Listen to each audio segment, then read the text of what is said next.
বক্তব্য রাখবেন ডক্টর শফিকুল ইসলাম মাসুদ ভাই, ঢাকা মহানগর দক্ষিণের সেক্রেটারি। এই মুহূর্তে লাগাতার আন্দোলনে এখন বক্তব্য দেবেন ডক্টর শফিকুল ইসলাম মাসুদ ভাই।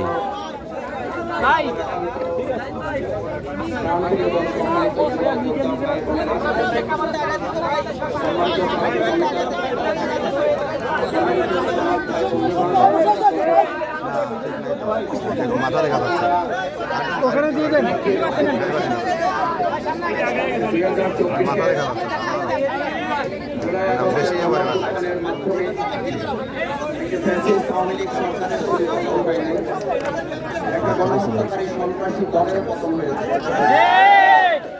শুধুমাত্র একটা সরকারি সন্ত্রাসী দলের পতন হয় নাই, বাংলাদেশের উপরে বিগত 17 বছর একটা গণতন্ত্র পতন হয়েছে। সুতরাং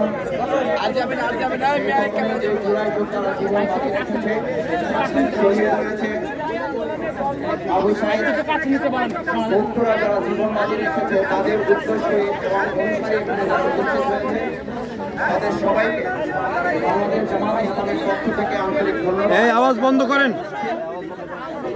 2024 সালে জুলাই আগস্টের গণ অভ্যুত্থানে গণহত্যাকারী ফ্যাসিস্ট সরকার হিসাবে যে সংগঠন যে আওয়ামী লীগ ভূমিকা পালন করেছিল, সেই আওয়ামী লীগ শুধুমাত্র জুলাই আগস্টে গণহত্যা করে নাই, তারা 2006 সালের 28 অক্টোবরে গণহত্যা করেছে।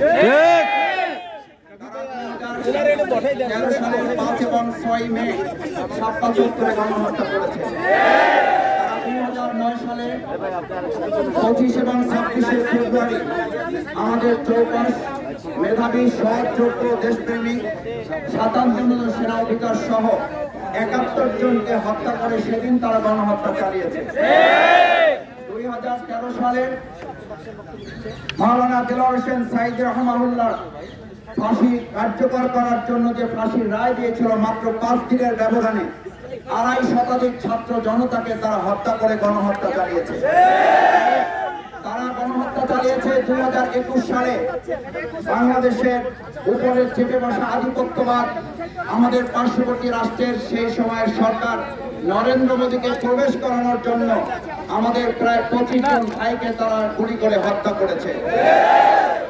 এরকম বিগত 17 বছরে এক এক করে শত শত, শুধু নয় হাজার হাজার ভাই বোনদেরকে হত্যাকারী গণহত্যাকারী এই সংগঠনকে 2024 সালের 5 আগস্ট থেকে শুধু নয় জুলাই আগস্টের গণ অভ্যুত্থানকারী সকল দেশপ্রেমিক জনতার দাবি ছিল এই আওয়ামী লীগ সরকারের পতন ঘটিয়ে তাদেরকে নিষিদ্ধ করতে হবে।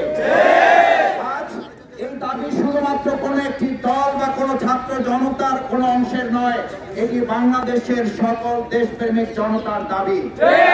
এখানে যারা এসেছে তাদের দলের পরিচয় বড় নয়, তারা বাংলাদেশ। এখানে যারা এসেছে তুমি কে আমি কে,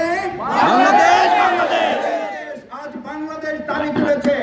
বাংলাদেশ যখন দাবি তুলেছিল আওয়ামী লীগের পতন হতে হবে, আওয়ামী লীগের পতন শুধু হয় নাই, আওয়ামী লীগ গোষ্ঠী শুদ্ধ দেশ ছেড়ে পালিয়েছে। পালানোর ধারাবাহিকতায় গতকালকে এবং তার আগের দিন পালানোর ধারাবাহিকতা তারা অব্যাহত রেখেছে। আমরা অত্যন্ত বিস্ময়ের সাথে লক্ষ্য করছি এই পালানোর সাথে তারা অংশ সহযোগিতা করছে। আর আজ এখানে যখন আওয়ামী লীগ নিষিদ্ধের দাবি উঠেছে, কেউ কেউ এই গণতান্ত্রিক আন্দোলনকে দমিয়ে দেওয়ার জন্য ডানে বামে থেকে এখনো আমাদেরকে আটকে দেওয়ার অপচেষ্টা চালাচ্ছে।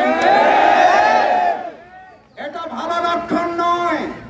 আপনাদের মনে থাকা উচিত জুলাই আগস্টে আপনাদের গুলি এবং বন্দুককে উপেক্ষা করে এই ছাত্র জনতা বিজয় ছিনিয়ে নিয়ে এসেছে। ওই দিন যারা বিজয় ছিনিয়ে নিয়ে এসে তারাই আজ এখানে এসেছে। ছিনিয়ে না নিয়ে এখান থেকে দেশের জনগণ ফিরে যাবে না, যাবে না। আজ এখানে রাজনৈতিক দলের নেতা হিসাবে বাংলাদেশ জামাত ইসলামী আসে নাই, আমরা এসেছি এদেশের 18 কোটি জনগণের সকলের ঐক্যমতের ভিত্তিতে আমরা বাংলাদেশ আওয়ামী লীগের মতো গণহত্যাকারী একটা সংগঠনকে অতি সত্বর নিষিদ্ধ ঘোষণা করে এই ছাত্র জনতাকে নির্বিঘ্নে তার যার যার জায়গায় ফিরে যাওয়ার সুযোগ করে দিতে হবে। আমি খুব নিশ্চিত হই, আমাদের কেউ কেউ বলেন এটি খুব স্পর্শকাতর জায়গা। আমি আমার ভাই বোনদের কাছে জিজ্ঞেস করতে চাই, এই যমুনার জায়গাটি যেমন স্পর্শকাতর, আমাদের বাংলাদেশের প্রত্যেকটি নাগরিককে স্পর্শকাতর না তারা স্বাভাবিক জীবন, প্রত্যেকটি মানুষ স্পর্শকাতর। মানুষের জীবনকে অনিরাপদ করে শুধু একটা ভবনকে নিরাপদ করা যথাযথ নয়।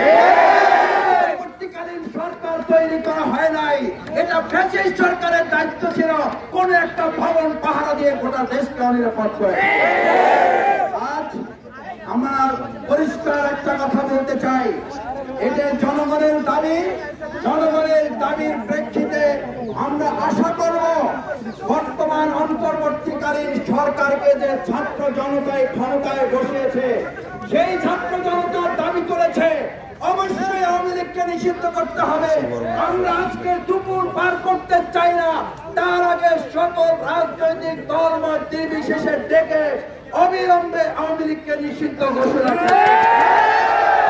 সম্মানিত ভাই এবং বন্ধুগণ, আমিরের জনাব ডক্টর শফিকুর রহমান আপনাদের সকলকে সালাম জানিয়েছেন এবং এই আন্দোলনে গত রাত থেকে আপনারা যারা এখানে অবস্থান করেছেন, করছেন, করবেন, আমরা এই আন্দোলন সফল না হওয়া পর্যন্ত আশা করি বর্তমান অন্তর্বর্তীকালীন সরকার সহযোগিতা করবে এবং ছাত্র জনতার এই দাবি বাস্তবায়নে তারাই এগিয়ে এসে ভূমিকা পালন করবে।